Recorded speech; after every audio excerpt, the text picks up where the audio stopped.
रत्नागिरीत मिरकरवाडा जेटीवरून हजारो रुपयांची सुकी मासळी लंपास, महिला मच्छीमारांमध्ये खळबळ।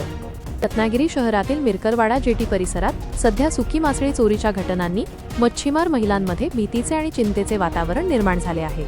उन्हाळ्याचा हंगाम सुरू झाल्याने मोठ्या प्रमाणावर मासळी सुकवण्याचे काम या ठिकाणी सुरू आहे।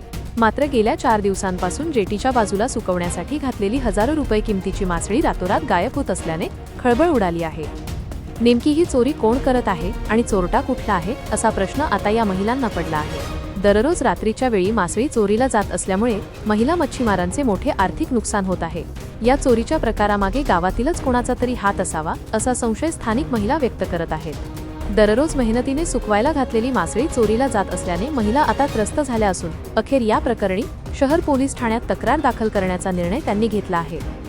वारंवार होणाऱ्या या चोरीच्या सत्रामुळे मिरकरवाडा परिसरात सध्या घबराटीचे वातावरण असून पोलिसांनी याकडे गांभीर्याने लक्ष देऊन चोरट्यांचा बंदोबस्त करावा अशी मागणी होत आहे। चोर येतात, दोरी वाजतात, ते चोरतात, जालियो कापतात आणि हरगुली पलटी मारून नेतात ना, हरगुली दशी दुपरी मारून ठेवतात। ताज्या घडामोडी पाहण्यासाठी ग्रामीण वार्ता या न्यूज चॅनलला आत्ताच सबस्क्राईब करा।